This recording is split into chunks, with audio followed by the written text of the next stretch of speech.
Welcome everyone again to the Storm Report. I'm David Noblett alongside SNU head coach Mike Cochran, head into week 5, coming off a 63-21 loss at Harding. Kind of, I guess the question on everybody's mind would be no Dylan Terry. I guess apparently had an injury during the week. Talk about what happened, and also will we see Dylan heading into week 5 against East Central? Yeah, Dylan ended up having a strained Achilles on Wednesday during the week, and so we had one day to get the next guy ready, and we had 2 guys that were about even and gave them the opportunity, and they both operated the offense fairly well. I mean, we did move the ball, had an opportunity to score 5 different times, came away with 3 scores, missed a field goal against a very good defense, a defense that held us to 7 points last year, and those 7 points were scored off of a fake punt. He had started Trey Hills, a freshman, also played sophomore Alec LaFoon. Trey Hills goes 5 for 13, 176 yards, 1 touchdown. He had 2 passes that were over 50 yards. Talk about the job that both of those guys did, a little bit more specific. Yeah.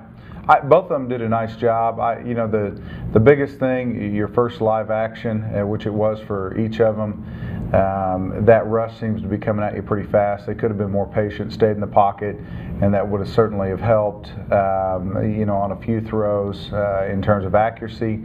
And they both pulled it down and ran it a few times when they could have thrown it. But that's part of the process of being a college quarterback. You know, both operated well. You know, we kind of got on a roll when Trey was in there in the second half, and so we went with him. But, you know, Alec did a good job in the first half, too. When you finally make that decision, you know, Dylan's going to be hurt. You go with Trey, tell him he's got the start. There's got to be some nerves in the freshman a little bit before that game starts. What do you say to, or what did you say to Trey to kind of maybe calm those nerves and give him confidence? You know, you try not to dwell on that too much, and just tell them that they're ready, and just make sure you communicate that to them, and you talk more about you know, the offense and what they need to do instead of focusing on this is his first start. We've talked about Trey kind of off camera a little bit here and there about just his athletic ability. 1, will he be able to maybe impact even more this year? And if 2, what's his impact moving forward in the future years? You know, his athletic ability gives him the ability to escape, and anytime you're under pressure, if the quarterback can move, that can extend the play and give you an opportunity to turn what would be a negative into a positive. And you know, the quarterback position it's a process to get to a high level at the college level, and but he's off to a pretty good start. Did you have to change the offense much at all with using those guys? I mean, I know those guys are every day in practice and they're learning the offense. Do you have to change it because maybe of what their abilities are, or you know, maybe just the maturation process, or do you just throw it out there and say, hey, you know what, let's see what these guys can do? We've got an awful lot of offense. There were really not a lot of changes that we needed to make. You just call it differently based on a guy's abilities, and so there are things that we have in that we may not run with one quarterback, but we'll run with the other. Chris Hunter had his best game of the year, 121 rushing yards. Not only is that his best game of the year, it's the best game of his career. Talk about the job that he did on Saturday. Well, he did a really good job of going hard and finishing runs, you know, making yards after that first contact. You know, he also did a really good job when he didn't have the ball, carrying out the fakes and those kind of things, and that's a key in any offense, whether it is system play action or in, you know, the quarterback read game that we do, and so he all those things combined led to, you know, the good game in terms of the yardage that he put up. Well, it seems like he may be getting into that point where he might be able to start to put that team on his back a little bit more, begin to take more responsibility. Is that correct? And probably looking at that and seeing him probably say, do you take more responsibility? He's just got to do his job. You know, it's not a one-man game. If the guys up front aren't blocking, he doesn't get those yards. And they did a really good job against a very active defense on Saturday. And so he's got to, when it's his opportunity to carry the football, he's got to do it with everything he's got. Let's jump over to the other side of the ball on the defensive side. Harding brought a kind of a triple option type attack. They've got multiple threats: Danico Jackson Best, Romo Westbrook, and then their quarterback was kind of that dual threat of pass and throw.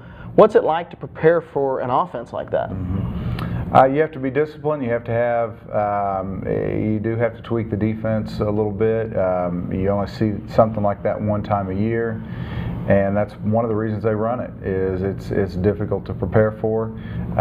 You know, Air Force runs a similar, Georgia Tech, and those schools give other defenses, you know, real problems. And you know, we had a good game plan.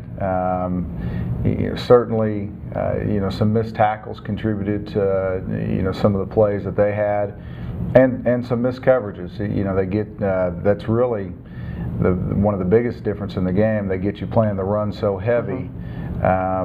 When your back half is involved in the run game and they don't make the right read, then there's receivers, you know, behind them. Connor Bent has a career high 11 tackles. Talk about the job. Looks like he's starting to come up here late. Yeah, and that was, you know, he's kind of a hard-nosed football player, and that was a game that really fit his abilities. You know, if a team's going to try to run the ball a lot, he's a guy that can play that really well. Finally, you know, Michael Hicks is approaching the you know, all-time sacks career record, just shortly outside of it. Talk about the job of the maturation process of him coming into his junior season, and what is his role, or how has his role developed here over the last year or so? He's just, you know, become more of a student of the game and understands the game a whole lot better. He's actually only had one full season being healthy. Last year was a partial season for him, and he's still not fully recovered from his 2 injuries from last year. And so that tells you that he's doing a better job making the right reads, you know, understanding what the offense is trying to do and how he fits within the scheme defensively. All right, Coach, thanks. We'll take a quick break. We'll be right back. You're watching the Storm Report on SNUathletics.com. Martial arts instruction is more than self-defense. It's self-reliance. But even a sensei needs support. Tinker Federal Credit Union has had Elijah's back every kick, punch, and step of the way. And the strength of Oklahoma's largest credit union lets him focus on his passion: chopping wood. TFCU. We get it. Welcome back to the Storm Report. Again, David Noblett alongside SNU head coach Mike Cochran. Coach, head down to Ada this week, get to stay in the state a little bit. East Central coming in 1-3 on the year. You guys go from, like we talked about, preparing for the running attack of Harding now to more of a passing attack from East Central. How hard is that transition going from one week to another? Well, actually, East Central wants to run the ball. That's their offense. They've thrown it because they've struggled to run it, but they are a run-first team, and typically they've been a run on first down, run on second down, play action on third down type of team, and have been very good at it.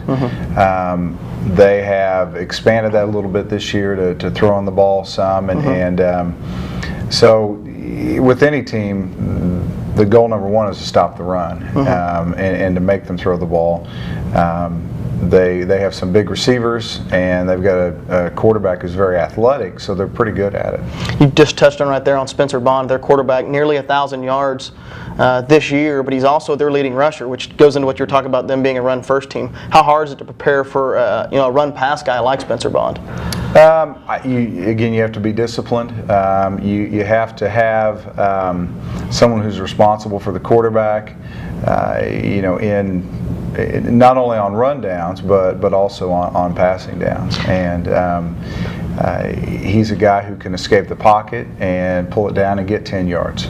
It looked like they had some success pretty early against Henderson State. They were up 17-14 at the end of the first, and obviously probably Henderson State made some adjustments, scored 28 points in the second quarter. They were up 42-17, but it's got to show a little bit of what East Central can do, especially early in that game against Henderson State. They did a good job early in that game creating some turnovers, and they did score. They had 4 turnovers, and they got points off of each turnover. So by by forcing Henderson to turn the football over, gave themselves a chance early in the game. Last year, you guys go down to Ada, get beat 37-15, a turnover early. But it seemed like that game really was about field position to me, just from observation. We were put in situations, consistently back in our own territory. How big is field position as well as time of possession against East Central Saturday? Field position is always huge. Against them, it's even bigger because they play really good defense, and the fact that they can grind out a long drive if they need to, by running the ball, by going play action, and if they get in 3rd and long, they can throw the ball well. Again, because of Spencer's ability, that's changing a little bit in terms of being able to throw the ball, on 1st down and things like that. But field position will be make a huge difference because of how well they're operating offensively. And talking about field position, punting is always a huge aspect to that game. How big is a guy like Jaquil Everhart, who's had quite a bit of success this year in punting? How big is his play going into this as far as field position? Well, I don't know if you noticed, but Jaquil's not very big, but he's done a great job as a punter and obviously as a receiver. He's got a knack for what we do in the punting game, and because the ball ends up at different spots, makes it hard for the punt return team to get a return on us. So his net punt has been very good because of that. And he's also a fast guy, so there's always the opportunity for him to get a 1st down for you too. How big does that rugby style punt? I mean, does that maybe give you looks at times that maybe he sees something even though he's going to punt that might give you a look at sometimes maybe trying to pull that fake? Well, I think for the punt return team, that's something that they've got to make sure they defend before they worry about whether or not they're going to get a return. And some teams will do it by trying to come after it and block it. Other teams will do it by more of a safe type punt. Either way, that does affect their ability to have a good return against you. Kind of a different time to play a game that we've seen outside of that 2 or 6. We're playing at 4 p.m. down at East Central. Does that have any type of play as far as routine, what you guys do on a Saturday? And with being close, I assume you guys are going down on Saturday, or does it not even really factor in that much with Ada being as close as it is? It's really not a factor. In fact, that's a decent time to play this time of year, and. It doesn't mean we have to hit the road too early, but it certainly, it really doesn't matter. We'll play whenever and wherever.